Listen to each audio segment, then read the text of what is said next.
Bonsoir Clément. Bonsoir Barbara, bonsoir à tous. Tu voulais que je te dise bonjour, d'accord, j'ai bien compris. Alors bonjour Clément, la parole est à toi. Exactement, merci beaucoup Barbara. Donc ravi de vous retrouver pour la suite de cette chronique d'Avez-vous lu.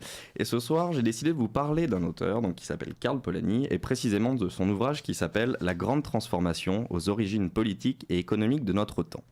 Donc rapidement pour introduire mon propos, l'auteur, Karl Polanyi, est né en 1886 et mort en 1964, est un historien de l'économie et économiste hongrois. Ce dernier est connu pour ses prises de position politiques critiques vis-à-vis de l'économie orthodoxe, c'est-à-dire celle défendant l'idée non seulement d'une autonomie de l'économie vis-à-vis du politique ou de la morale, mais aussi des vertus autorégulatrices du marché avec un grand M. Ses œuvres majeures sont les suivantes, la Grande Transformation, 1944, dont je vais vous parler ce soir, et La Subsistance de l'homme, publiée à titre posthume en 1977. Donc quel est le contexte général de cette étude ? Remarquons que depuis le début des années 80, on assiste au retour en force de la pensée libérale, que l'on qualifie à présent de néolibérale. À l'image de l'acronyme TINA, énoncé par Margaret Thatcher pour There is no alternative, la gestion de l'économie par les mécanismes anonymes du marché constituerait la meilleure forme de coordination des actions individuelles, et ce, dans le but de générer la plus grande prospérité collective. En ce sens, il ne sert plus à rien de lutter, de vouloir trouver des alternatives à une gestion de l'économie par le marché. Cela constitue la forme institutionnelle la plus efficace pour satisfaire nos besoins matériels.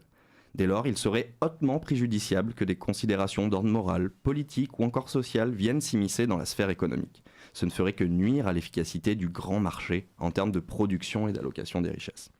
C'est pourquoi, dans son ouvrage, Karl Polanyi, donc, à partir d'une approche pluridisciplinaire, mêlant avec une grande intelligence économie, sociologie, anthropologie, sciences politiques et encore histoire, entend remettre en question cette idée de la naturalité du marché. Il s'agit donc de réaliser une critique culturelle du capitalisme, dont l'objectif est de souligner que l'économie n'est pas un champ autonome de la société qui de tout temps disposa de ses propres règles.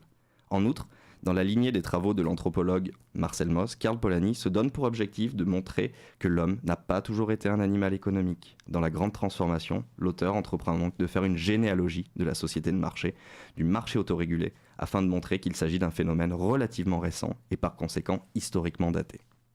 En effet, l'apparition dans l'Europe du 19e siècle du marché moderne est concomitante de l'émergence de l'État moderne.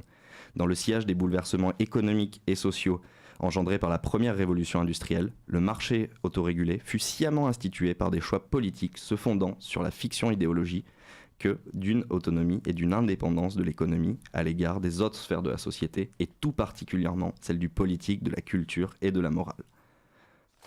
Alors, introduisons maintenant les grands arguments proposés par Karl Polanyi dans la grande transformation.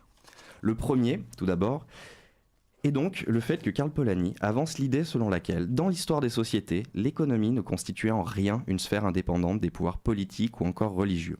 Le rapport à l'économie était fondamentalement dépendant d'autres considérations que celles d'ordre purement économique. En ce sens, les sociétés traditionnelles et les grands empires archaïques ont toujours cherché à résister à tout ce qui allait dans le sens d'une autonomie de l'économie et du marché.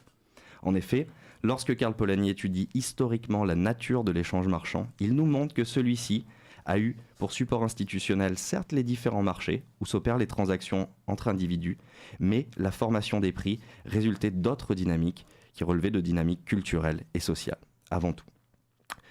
Second argument avancé par l'auteur est le suivant, est que certes les marchés existent depuis très longtemps, toutefois ce qui est singulier dans l'histoire de l'Europe occidentale, c'est l'idée d'un grand marché avec un grand M autorégulé, disposant de ses propres lois, de sa propre dynamique. Ici, les prix deviennent le résultat des transactions entre individus au lieu de les précéder. Les prix sont donc purement économiques et non plus sociaux, politiques et culturels. Or, pour que le marché autorégulé apparaisse, il est nécessaire que l'économie soit en quelque sorte désencastrée des relations sociales. Autrement dit, il faut que l'économie ne soit plus influencée par des considérations d'ordre politique, culturel ou encore social. C'est donc, dans ce cas, la logique du marché qui doit administrer les autres sphères de la société sur le principe du rapport marchand. Troisième grand argument, et pour finir, tu vois Barbara, je fais plus court maintenant, je fais un effort. Je valide, et plus clair. Et plus clair en plus, oh là là, merci.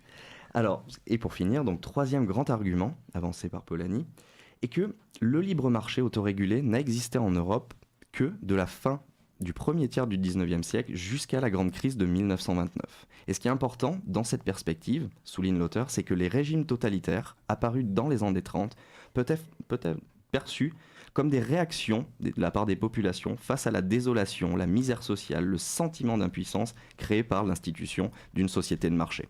Il faudra dès lors attendre le lendemain de la Seconde Guerre mondiale pour voir l'économie réencastrée dans les sphères politiques et sociales de la société. En d'autres termes, ce n'est qu'en rompant l'autonomie de l'économie, de la sphère économique, en renonçant à l'idéal du marché, que d'après Polanyi, les pays européens furent en capacité de sauver leurs institutions démocratiques. C'est précisément cela que l'auteur nomme la grande transformation.